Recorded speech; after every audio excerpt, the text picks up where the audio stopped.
to another episode of the Atlantic CIL podcast. I'm your host, Donald Campbell, and I am here with Dan Solt. Did I say your last name right, Dan? Solt, yes. Solt, yes. Do you like Daniel or Dan? Professionally, I have Daniel and everything, so Okay, so I'll that go with pops out more now. Daniel. Sure. I'll go with Daniel. So we'll keep it professional. I don't want to get you in trouble by the unprofessional people, whoever they are. So Daniel is an attorney for South Jersey Legal Services, which is a great nonprofit legal service that serves. You guys obviously you guys serve South Jersey, but is that it? Is that your whole region, or like what are your service areas? Yes, so our service area is all of South Jersey. We have an office in almost every county in South Jersey. We have a sister organization that's Legal Services of New Jersey, and they generally cover the northern counties. But my office specifically is in Atlantic City, and we deal with clients that are just in Atlantic County for my particular office. Awesome. So tell us a little bit about what is South Jersey Legal Services, who is eligible for services, and just give us a little background on the agency. Sure.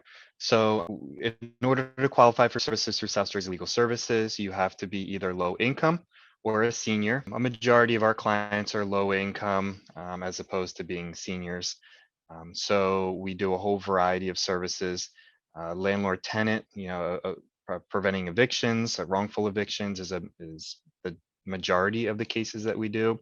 I don't have the numbers in front of me, but it's like 65% of our caseload is helping defend tenants from being wrongfully evicted, or providing legal advice to tenants that are being victims of domestic violence is something that I also specifically do.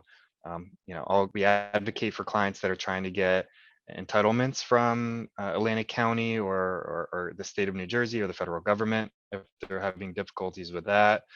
We do some family law, like divorces, if they're uncontested or not super complicated. We do some of them.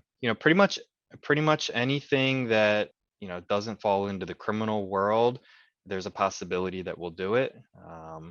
But our we do have a case acceptance schedule that dictates the type of cases that we're allowed to take. But I guess my point is someone has an issue that's not criminal in nature, and they're low income or a senior, it can't hurt to call our intake unit that's based out of Camden, let them know what the issue is, and find out whether you qualify for free legal advice or free legal representation. Yes, and we'll definitely put the number to you guys in our description below. And are there specific intake hours? I know some nonprofits that I've worked with before that do legal services have specific intake hours. Is that true for South Jersey Legal? It is, yeah. They're open 8:30 to 4:30, Monday through Friday. Regular business hours that office is open also.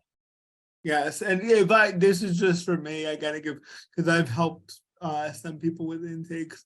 I always tell people, you don't have to tell your life story in the intake. It's just a brief description. You're just talking to an intake worker, and this is my tip for disability advocacy when I work with people who also have disabilities, and sometimes I always tell them that less is more. Sometimes there's a time to tell your whole story, but the intake worker does not need to know about all the breakdowns of your legal situation. So when you call, you're having a landlord tenant issue, and maybe some brief background and answer their questions, so they can see that you qualify. But I've been in that situation where I'm like, this is not the right arena to tell your whole story. I understand the urge to do it. People want to get their story out, and the people at South Jersey Legal and a lot of these nonprofits do want to listen and want to help, but to get the most efficient help possible, sometimes I'm like, you got to get right to the point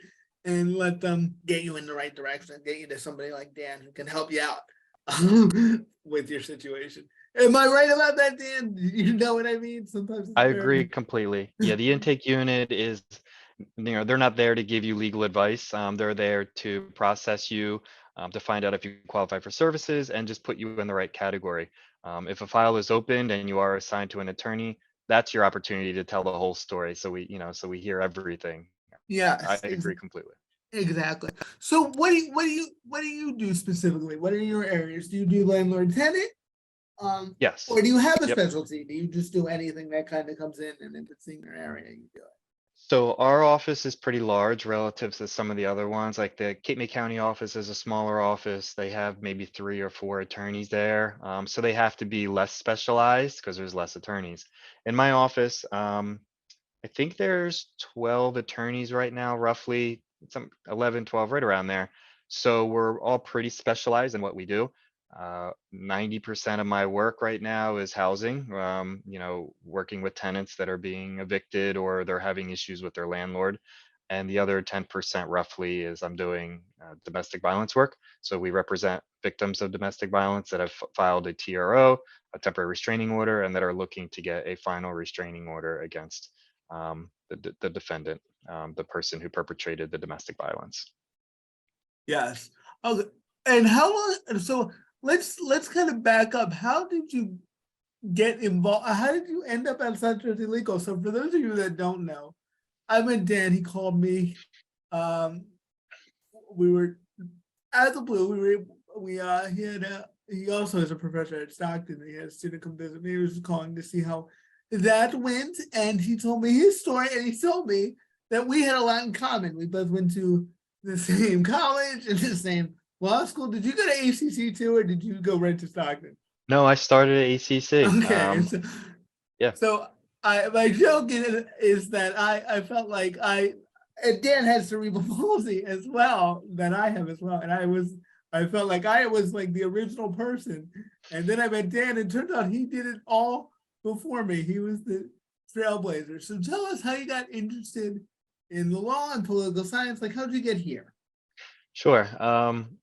I guess I'll start with my education at Stockton. I was a political science major there.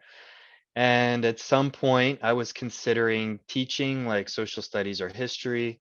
But I had the pre-law advisor at Stockton sit me down and talk to me about my future when I was getting close to graduating. And I said, hey, I might go to grad school. I might get a teaching certificate, which is like, was another year and a half or something like that.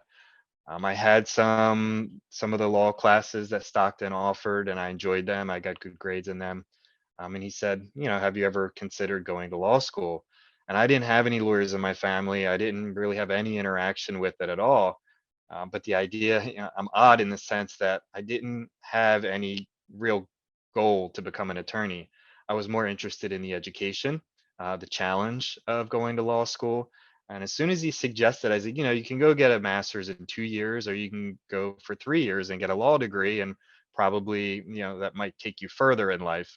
So I looked into it, and it started to pique my interest a little bit.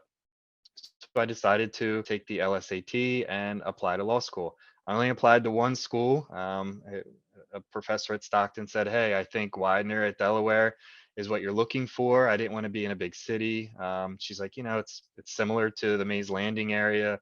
Um, it's smaller, nothing too crazy. So I applied there. I got in.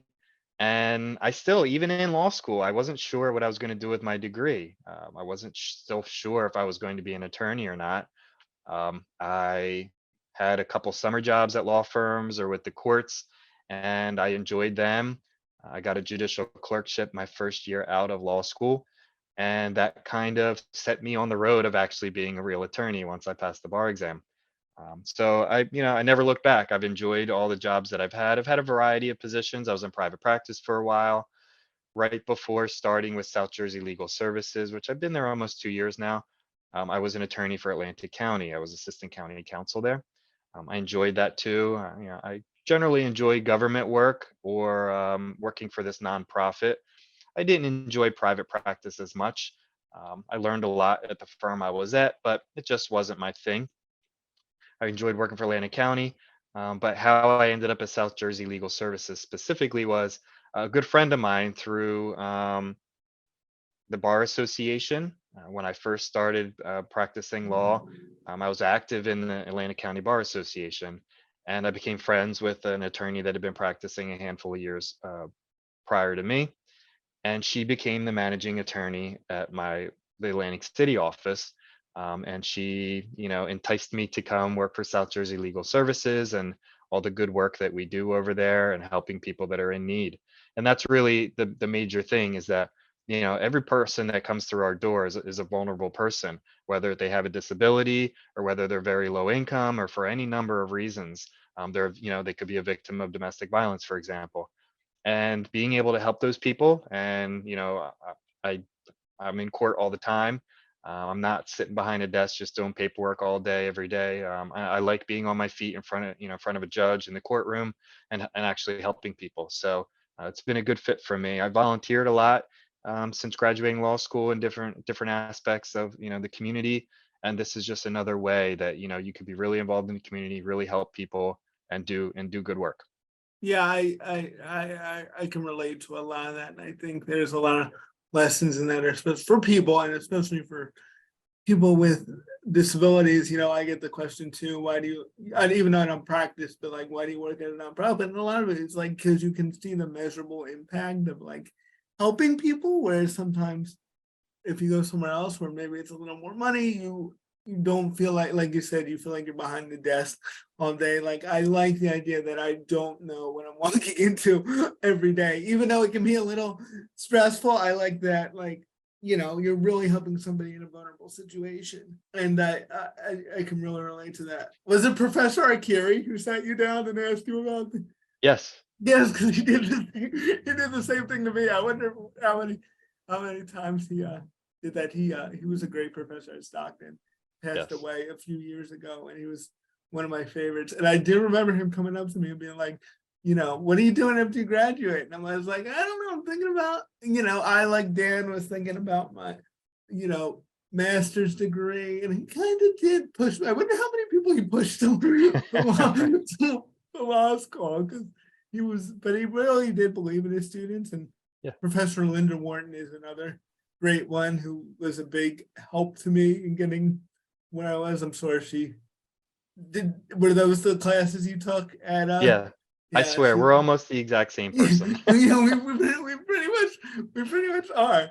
So Yeah. I think I remember her speaking very highly of you. She was Oh, like, "You gotta good. talk to this person named Dan." I don't know if we ever connected, but because you were like graduating when I was starting, like that was, I think, like our timeline. So, but I just think it's important, because a lot of times I get asked by people with disabilities, like, how do you get to where you are? I think what you talked about in like volunteering and going to the bar association in Atlantic County, like it really is about networking. And sometimes you go to these things and you don't know how things are going to work out, and you're like, oh, this is a waste of time. But like, I got my job here at the center by first started out as a volunteer board member, and then opportunities opened up, and I became the director. But if I just said, oh, they're not paying me to volunteer, and just didn't do it, it would have never happened. Like, sometimes you have to put, if you show up enough, you get put to work eventually. So I how agree. did your, so I know you have cerebral palsy. How would you define your disability, and how did that affect your journey? Did it affect it at all? Because sometimes it doesn't. Sure. Yeah. Not so much in my adult life. But when I was born, there were some complications with my mother at birth. And soon thereafter, they recognized that I had some physical deficiencies. I was very weak as a baby. At approximately right around 4 or 5 years old, I wasn't able to do a sit up. I couldn't sit up on my own, and very flexible, very flimsy. They recognized that I had some, like I said, some physical weakness and muscle tone and things like that. So I was diagnosed at a young age as having CP, very mild. My parents put me in martial arts to try and help strengthen me, my body, coordination, things like that. So at 5 years old, they put me in a Korean martial art, and I was there 3 nights a week until I was 13 years old. I attained my black belt at that age. I started to get bored with it after that many years, and I took a few years off, and then I went back when I was I think I was 17, and I went back on my own. And at that point I was paying my own way, and went for another 3 or 4 years. I was able to get my second degree black belt.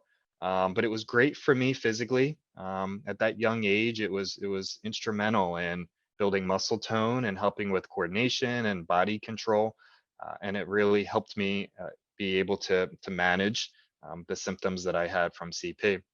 I was able to, through growing up, also start to play sports and things like that, and all of them were very helpful for me and helping maintain, um, the muscle issues that I was having, things like that. So luckily, my parents recognized it at a young age, and were able to put me in different activities that helped alleviate some of those symptoms. Yeah, that sounds great. Now, my parents also tried martial arts with me. It was not as successful as it was with you. Wasn't my thing. Still a big MMA fan, so I guess I got into it that way. So I don't think we've talked about that yet, but it's shocking to me how similar we are. The oh, only good. sport that Okay, I okay, follow good. is Yeah, MMA. yeah. Well, that's good. Maybe it's like a CP I don't know. lawyer thing. So we have that in common too. This is also just going to be a bonding podcast. So We at didn't even least, know. well, at least we'll have that. So you're also a professor at Stockton. Tell us a little bit about that and what you're teaching and how that's going. Sure. Oh, that reminds me, I was supposed to do this at the beginning, but all of my opinions or anything I state here today are not on behalf of South Jersey Legal Services or Stockton University, just to cover myself and to cover them. I've always been interested in the law when it comes to disability law, disability rights, just because obviously I was diagnosed with CP. And as I said, I kind of early in college life was interested in teaching at some point. So after maybe 6 or 7 years of practicing law, I started to look around to see if I could teach part time. I was checking out ACC's website. I was checking out Stockton's website for job postings, trying to find something that I thought I was capable of teaching. That I had the skill set to teach. A friend of mine works at I never get their name right. Whatever Stockton's disability accommodations Oh, unit is I called. got it. I got it for you, Dan. The Learning Access There you go. Program. The Learning Yes, they're Access. learning. So my friend, who I've known for a very long time, works there, and she's also an adjunct professor. And I just happened to be hanging out with her one weekend. Her kids were actually getting swim lessons at a pool I help run in Northfield. And I told her, I was like, randomly said, hey, I've been checking Stockton's HR website, once a week for the last 6 months or 9 months or whatever it had been at that point, because I was looking to get an adjunct position. And she said that they just had a meeting recently, and because Stockton has a minor program called disability studies, and they did not have anyone teaching kind of contemporary disability law. And she asked me if that was something that I had done or had any experience with, and I dabbled in it in a variety of ways. There's no real attorney, at least not in our area that I'm aware of, that just practices disability law. It's Right, not really right. a thing. It's not really a thing. Yep, you're Yeah, exactly right. attorneys, they do employment law, and with that comes some disability law, or they do education law, and with that comes some disability law. And I do housing law now, and with that comes some disability law. So I've done a variety of disability law through other aspects of practicing law. And I said, sure. And also, I'm not teaching to law students. I'm teaching to undergrad students. So there's definitely a level there that, it's not, I don't have to be such a high level that I'm teaching, like law Right. students, right?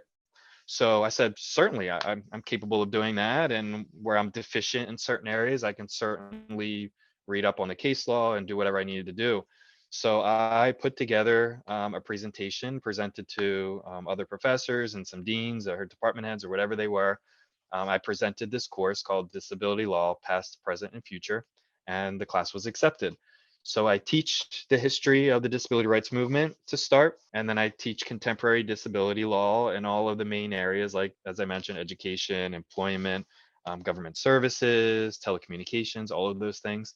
And then we look into the future. What's the future of disability rights and disability law?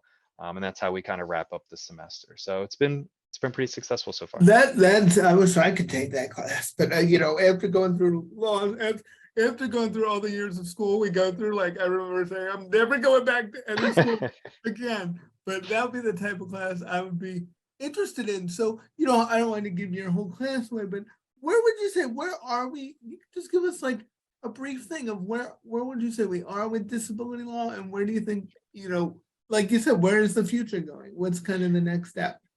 Sure. The future is the most interesting part. Where we're at right now, the ADA had such a huge impact on disability rights. That was 1990. It's been a while since then. There hasn't really been any major legislation impacting disability rights since then. A couple things here and there, but nothing at the scope that the ADA had. And that was it was very impactful. I'm not going to minimize how important the ADA was, but it was kind of a floor, not a ceiling. It's like these are the Yes. minimum standards, right? So I think lawsuits and case law have been building on that over the last 30, whatever, 32, 33 years, however many years it's been. And that's been helpful, but there's still some areas that are behind the times. And it's not terrible, but it's not great either. Things are improving little by little, but it's not where it could be, certainly. I teach my students that, there's two aspects to disability rights. One is the law, like what the law is and what court cases say, that side of things. But the other side, and just as important, is the social side.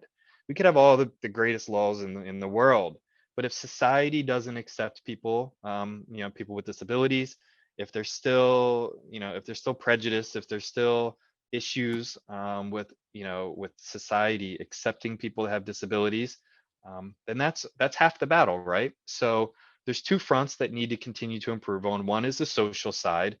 That's why I love teaching at Stockton. I have the opportunity to teach these students, 18 to 21 normally, about disability rights, disability law, and really help make clear to them that it's important for them to treat people that have disabilities as they would want to be treated, right?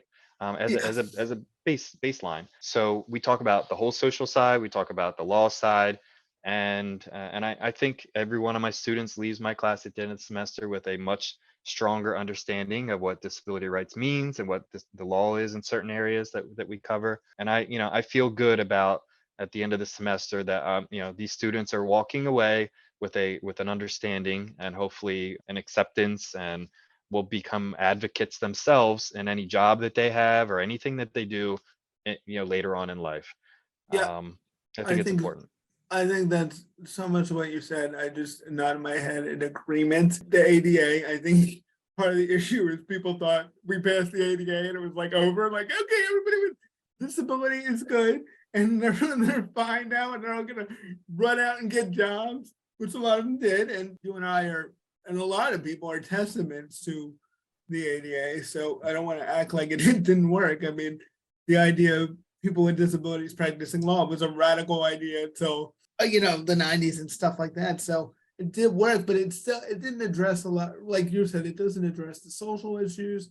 You got to enforce the ADA, which is very difficult. I hear stories all the time of people being discriminated against where they might have a potential lawsuit. Served one recently yesterday, but I understand why sometimes you don't push it. Sometimes you're like, you know what, I'm just not gonna. Somebody, doesn't accommodate you in an interview, and you could have an ADA case on that, and but sometimes you're just like, you know what, I just won't take that job. Like, what am I gonna do? Fight this case, get this job where these people obviously don't want me here. So Right. it's that makes it difficult. Also, it doesn't address a lot of the systemic barriers that exist. Like people ask me all the time, why don't people with disabilities work? Well, as you know, who does because of your work, helping people get entitlements, like you can't make a lot of income if you're on SSI, even SSDI, Social Security income and Social Security disability. So it becomes a disincentive to work. And that's just one of the things that keep, a lot of people's benefits are tied up in their income. So when you look at people with disabilities and say, why aren't they working? A lot of times they would like to work, but it doesn't make sense for them to work because all their benefits are tied up in their income. So I think that's kind of the next step in disability rights. And there's been some progress in that area, but a lot more that needs to be done. I don't know if you have any thoughts on that or have seen that as kind of the next step. Yeah, you reminded me about the whole future side of disability and disability law. But specific to that, I agree. It is a problem that many people who have disabilities and that are getting benefits, are almost penalized if they, go and get a job or work too many hours. get And married if you're on SSI and you get yeah, married to somebody else on S, then your income gets counted as one. It becomes yeah, very difficult. And it is a problem. I think it's recognized as an issue, and I'm hoping that we're heading in the right direction of being able to resolve that issue or at least make it better. But I wanted to mention a major part of the future that the future of disability rights, disability law that I teach has to do with genetics. And I'm not sure if you're familiar with CRISPR technology. no, It is explain. okay. So, I don't know exactly when it was invented or created, but I know over the last 5 years or so, there's been a significant increase in the exposure of this technology.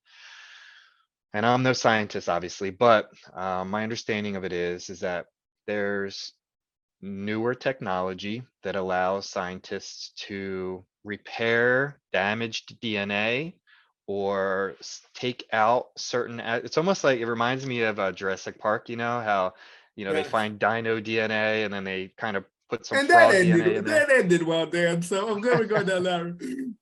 But it's that it is similar in a way, much more intricate these days, but it allows so we talk I start and I teach this spectrum of there's many diseases out there. I'll use cancer, right? The biggest one that no one really is going to argue we shouldn't cure cancer, we shouldn't fix cancer. CRISPR technology, I think any scientist that's involved in that would agree that at some point in the very near future that the technology exists that they're going to be able to cure many types of cancer, if not all types of cancer. And then we take it to the next step of, okay, well, cancer is a deadly disease a lot of times. What about diseases that aren't deadly? And then the final step somewhere down that spectrum is, do we create all children that have blonde hair and blue eyes? That Oh yeah. stereotypical 6'2" men, all muscular, great athletic, builds. This technology certainly has the ability to do that. So it's exciting in the sense that it could cure a lot of serious, deadly diseases, but it could also result in many social issues.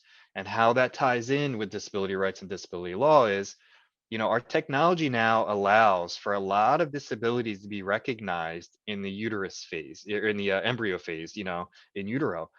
And there are countries in Europe, Scandinavian countries, mostly right now, where children that have Down syndrome are not being born. They're identifying it prior to birth.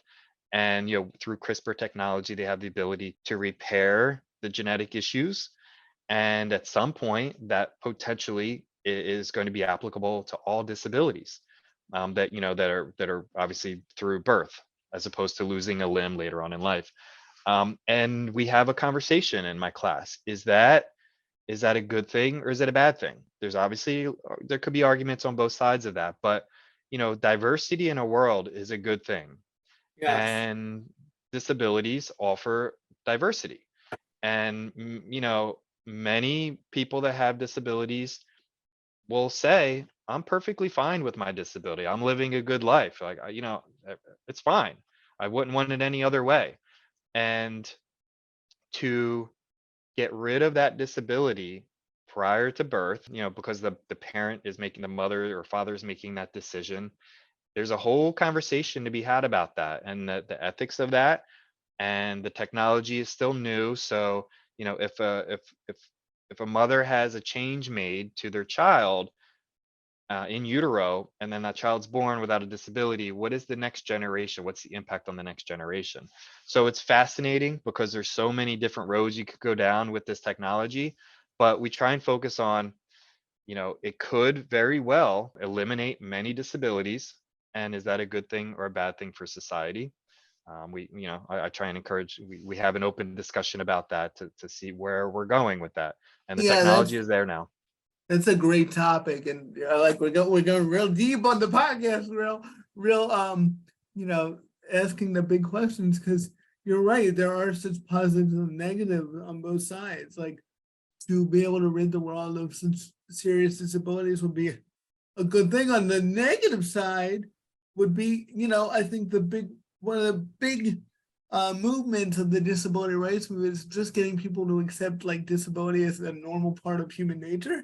That's why like I'm not a big fan of when people use different words to say disability. Like I don't like when people say differently abled or dis the ability or whatever. Like because and this is just my opinion. I think disability. We want to see disability. It's just a part of life. Like you just have to.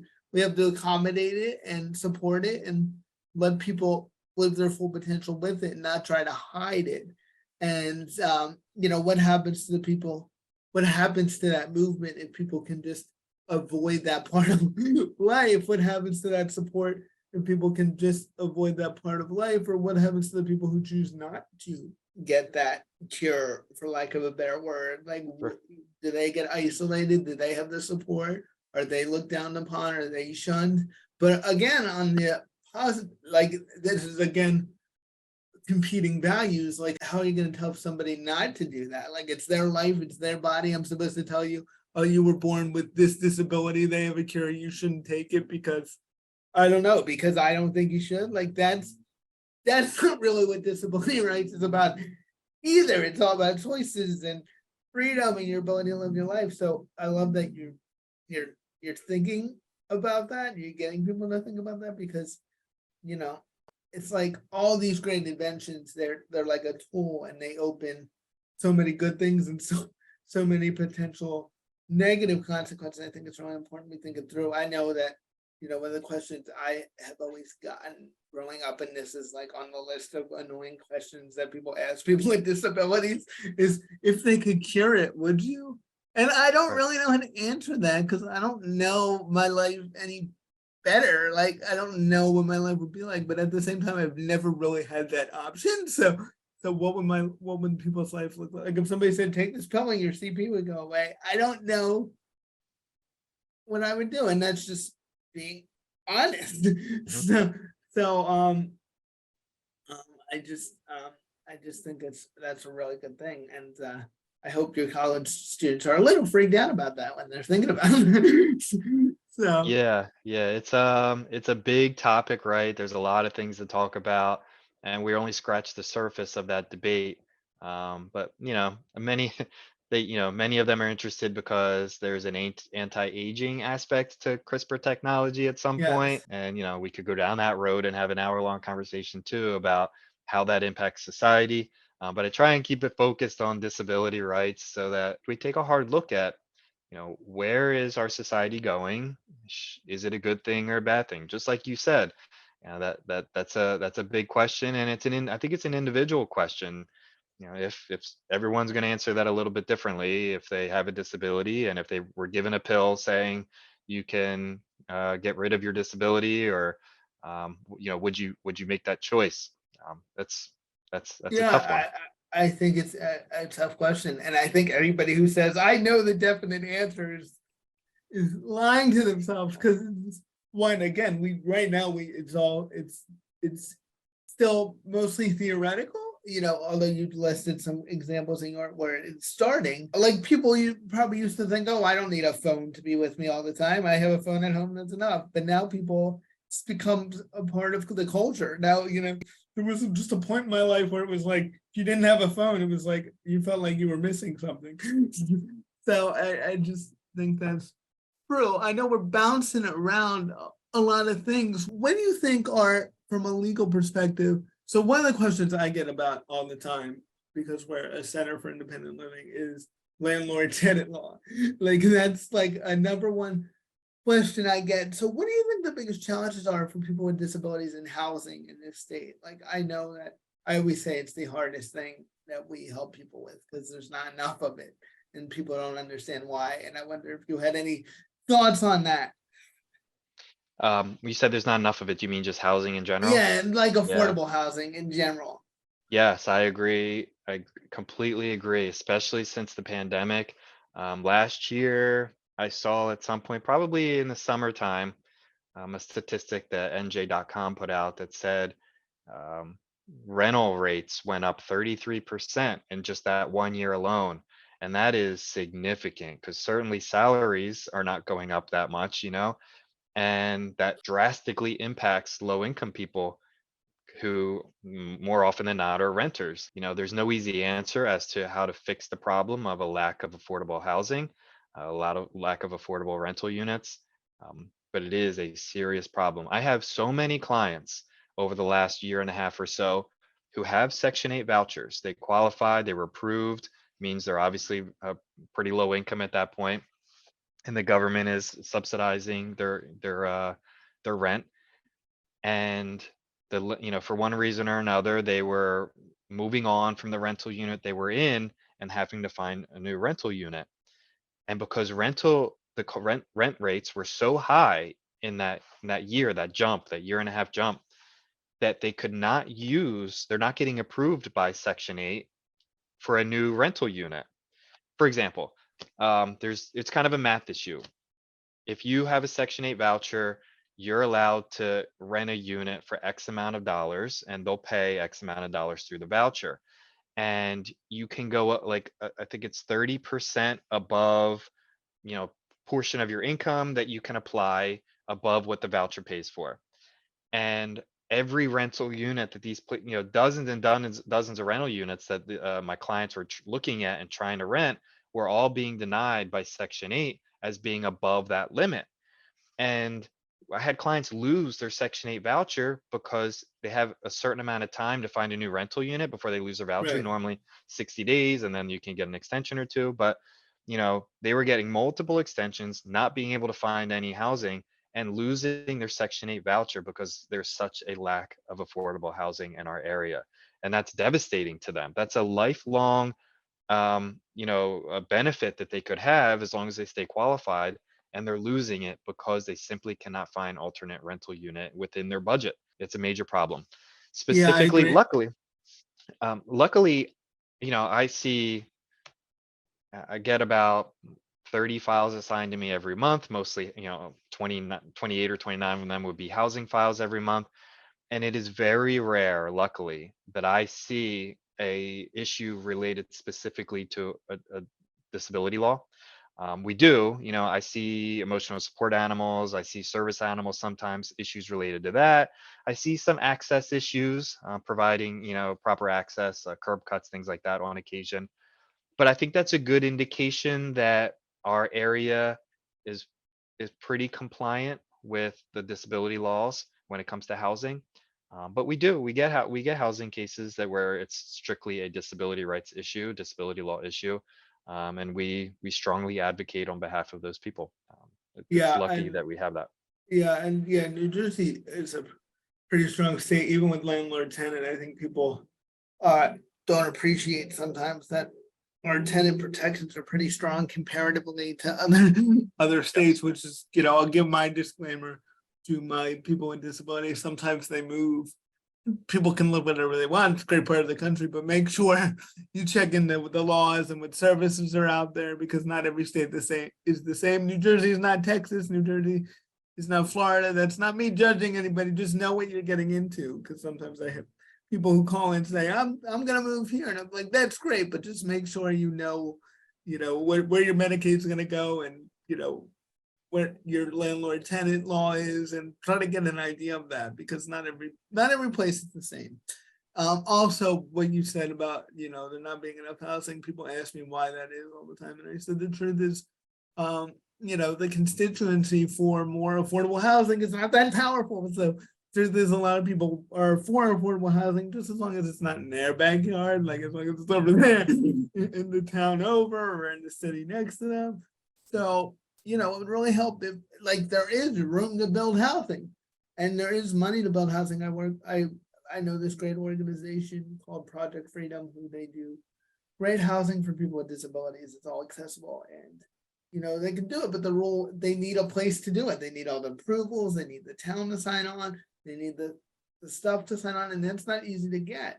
And the people who are against this stuff, because they don't want the people or the traffic or whatever, they don't want their idea of their town to change, they show up to those meetings. They show up to those city council meetings. They show up to those town halls. So I would advise people with disabilities to really, I know it's tough, but if all the people with disabilities who need this stuff, banded together and showed up to those meetings, it would be a lot easier to get these things done. So I think sometimes people don't see how the system is. That's why it is. It's not the only reason, but it doesn't necessarily have to be this way. I remember watching, wasn't in New Jersey, but it was housing, and people didn't want that housing there, and it was just like an empty area, like a parking lot, and they were protesting, we don't want this housing development, here, because they just didn't want it, but for all kinds of reasons. But I just want people to know that's what would help places like the Center and Disability Rights and South Jersey Legal help you out more, because we can't. I always say, when people call, we can't pull housing out of the sky despite our Right. best efforts.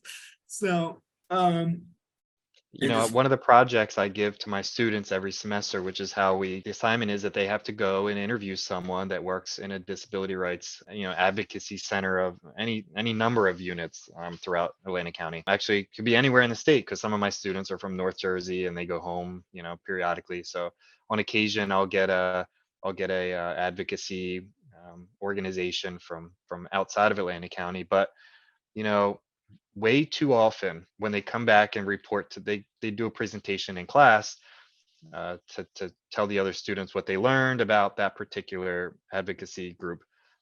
So my students learn about all the different aspects of all the different opportunities that are out there, such as your organization and many others. But my point is, way too often the students come back and report that one of the major issues is that there's not enough housing for the group of disabled people that they represent and that they advocate for. And it's disheartening that it's the same thing all through South Jersey, that every organization that's trying to provide some type of service to people with disabilities, one of their number one complaints is that there's a lack of affordable housing and services related to housing. It's a serious problem. yeah, it is. And we could talk forever, but you did touch on a topic, and then I know you probably have a life you have to get back to. But I just got a question about this thing you just brought it up, so I wanted to talk about it. Emotional support animals. What is the rule?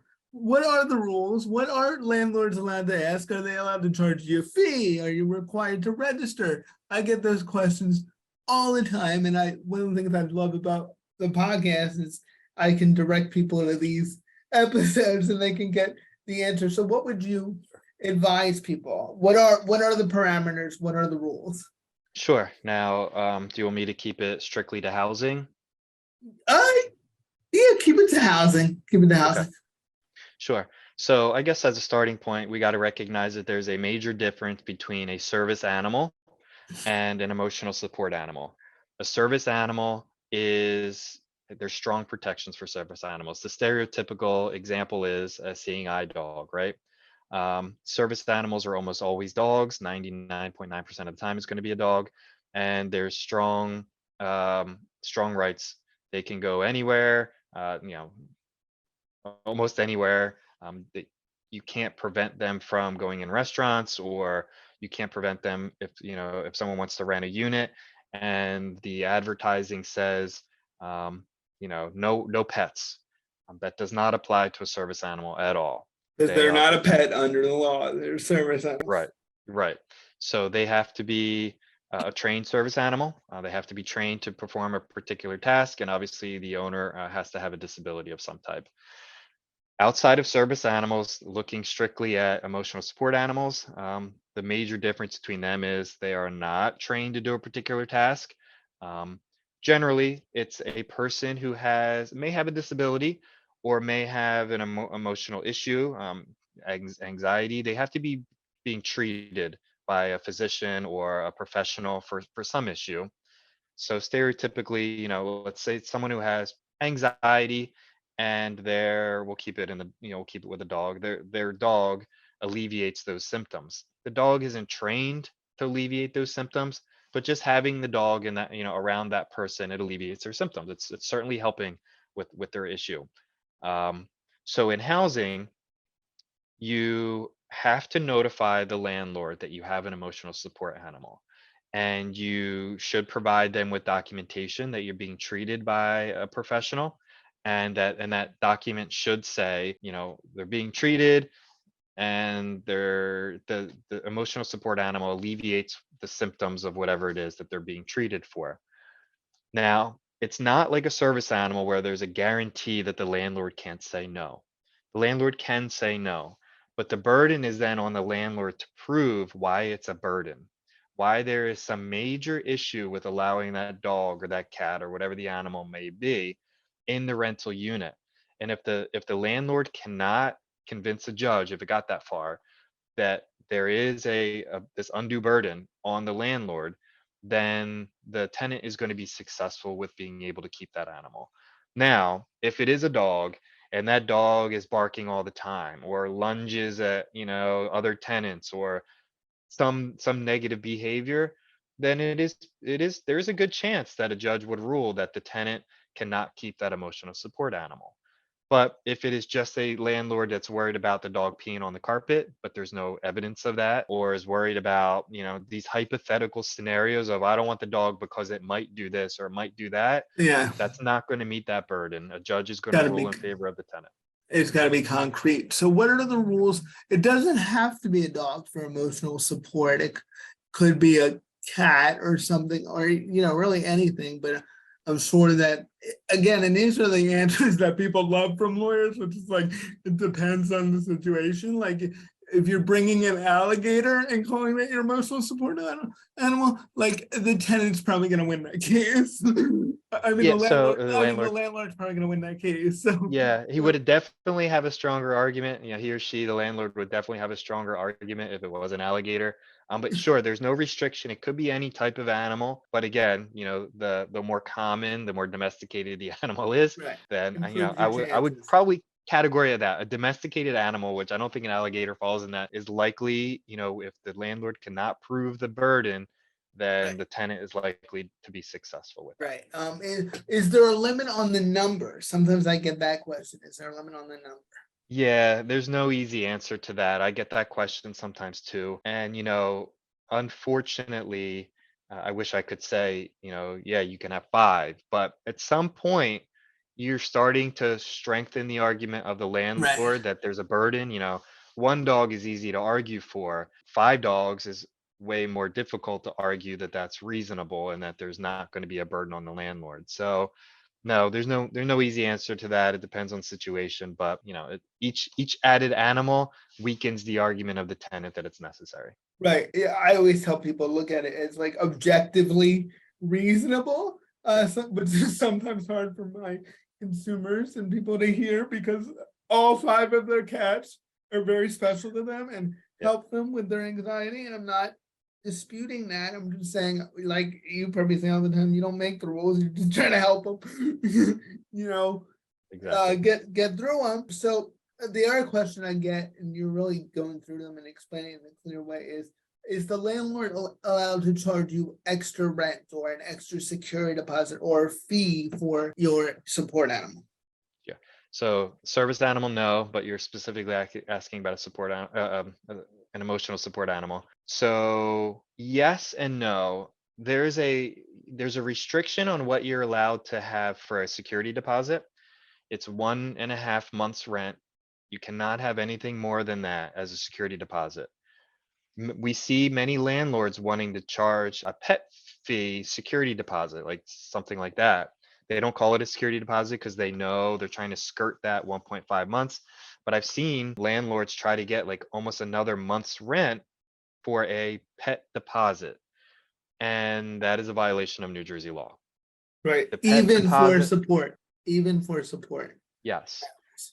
No matter what they call it, if it's in the world of a security deposit to protect the landlord from damages or something like that, it can only be 1.5 months. So they're, hypothetically, if they say, we're only going to take 1 month rent for a security deposit and a half a month rent for the pet deposit, that's fine. They can call it that as long as it does not get over 1.5 months. Uh, Landlords can charge a monthly pet fee. I've seen that if they're charging an extra $10 a month or $20 a month in rent for the pet, that's perfectly fine. It's not a security deposit, it's additional rent, it can be called. But again, for a trained service animal, they cannot do that. So I just want to be clear to people. But for a support animal, they can charge a pet fee for a support animal. So yeah, what I often see is tenants either don't tell their landlord when they're moving in that they have an emotional support pet, and then notify them at some later date, or the landlord finds out about it, and that's where our office gets involved because it kind of stirs up a mess. Or they start to have an issue or become disabled after already residing in this rental unit for a period of time, and then require an emotional support animal, or or their doctor may suggest it, or the treating therapist, or whoever it may be. At that point, then landlords, if you provide the proper documentation and you have a note from a doctor or a treating therapist or a professional, and you go to your landlord and you say, hey, I have an emotional support animal now. Here's my note. The burden then, as I said, the burden's on the landlord at that point to prove that there is an issue and try to, to get the animal out of there. No, if they wanted to at that point charge an extra fee, no, that would not be acceptable. But Right, just a right. blanket statement, if a lease says it's X amount of dollars per, like, a form lease that they use for everyone, X amount of dollars in rent per month. If you have a dog, we allow dogs under 30 pounds or whatever it may be, and it's going to be this much extra. That's okay in New Jersey, as long as it's not a trained service animal. Right, right, But right. again, if they want to charge an extra amount, once they find out that the person has an emotional support pet, that would not be acceptable. That's not acceptable either. So, that's where that documentation comes in and you highlight it, because sometimes I get the question, does it have to be my doctor? And it doesn't. It can be it could be your therapist, it could be Correct. anyone treating you, but that documentation comes in. So if you just have, your dog there and the landlord walks in and is like, well, you never told me about the dog, and you have no documentation, even though it may be your emotional support dog, the landlord, I think, has a better case to say, no, this is just a regular pet. I have my $20 pet fee and that's what it is. But if you come in, you are a tenant, you come in and you say, here's my documentation and here's my emotional support dog, then that's waived. That's what I hear you saying. And I think that was Yes. real clear for It people. is, unfortunately, a lot of times a landlord finds out about a dog or dogs, then the tenant goes out to try and get the letter from a therapist or something. That's backwards. That certainly doesn't Yes. help the tenant. They might ultimately be successful, but it causes a lot of drama, right? Well, yeah, So and the yeah, landlord has a better argument to say, wait a yes, minute, like this dog's been living here for 3 months. I didn't know about it. Now it's an emotional, support dog. And maybe you'll get, and this is what people, and I know you know this better than I do because you practice and I don't. Like it all depends at that point, it all depends on what judge you go before and like what anyone, the specifics of the situation. So I don't know how that would turn out for you, but my advice is as soon as you feel like that animal is your emotional support, you should document that out right away. And I would inform your landlord. A lot of people think it's better to do this stuff under the radar, but if you got your ducks in a row, it's better that they know. And the sooner you say it, the better. Your argument was like, no, I walked in there. They were aware. They rented to me. I told them this was my emotional support dog. Now they're coming in and telling me, I'm gonna this pet is there's a $60 fee. Then Dan's like, okay, I can represent you, and yeah. the facts are on my side here. But the hiding thing, it never goes well for me. A landlord can go in a rental unit with reasonable notice at any point to inspect it. So have it, it's got to be stressful if you're owner of a pet that it's not really supposed to be there, to always be worried about your landlord showing up or finding out. That's Right, right. And I always say the word I use sometimes is you're giving the other side ammunition when you do that stuff. I don't know if it's gonna work out for you negatively, but you're strengthening, you think you're helping your case by hiding it, and but it's actually helping theirs because it's like, well, if because if I'm a judge, I could say, well, if this is such an important emotional support pet, why didn't they inform the landlord right away? Why weren't they running around telling everybody, about it? So, yeah, so I just think that's really important part of advocacy is sometimes just being clear what do you need. So yes. it's better that way. And I get that question a lot because people could be behind on rent and all this stuff, but they're not giving up their pets. or their support. So I get that question a lot. I'm glad you brought clarity. And I'm gonna just ask if you had anything in closing. This was such a wide-ranging conversation. You're really easy to talk to. Like I said, we have a lot in common. It's a shame we like missed each other, like, because we could have, bonded over CP and law and stress about law school. I'll give you this final question. What would you say to somebody, because I get this question too, would you advise somebody to go to law school? Like, what would your advice be for somebody to go to law school? Because I have my thoughts on this, and I'm curious to see what yours are. Sure. Law school for most people is a major financial burden, right? There's X amount of dollars that are involved for most people if they're going to go to law school. They may already have undergraduate debt. I went to Stockton part-time. I worked my way through, so I was lucky to be able to graduate Stockton without any undergraduate debt. I worked hard to be able to do that. So I only had law school debt at the end of law school, and it's still impactful, right? It's That's certainly. enough. So what I say is, if you have a very strong desire to go to law school, if you really know you're passionate about it, and you're ready to make that commitment financially, you're ready to make that commitment in your life. It's a life-changing commitment, right? For 3 years, you've got to, really put your head down and grind your way through law school to be successful. Then I encourage someone to pursue that passion. If someone isn't passionate about it and isn't sure that it's really what they want to do, and they don't have the financial security, and it's going to be a financial burden on them, then I tell them that they really need to take a step back and think about the decision, and if they want to commit that time, that energy, and the money to something that it might not be their passion, it might not be something that they really desire to do. Yeah, So yeah. in a nutshell, if that's what they want to do and they're really passionate about it, yes. Otherwise, think about it.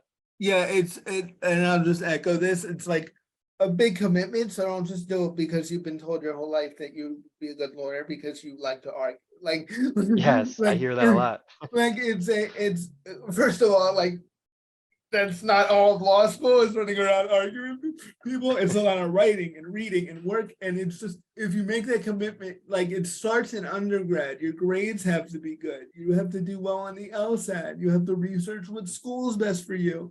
It can be competitive, so you're going to feel the pressure of that. There's going to be financial issues.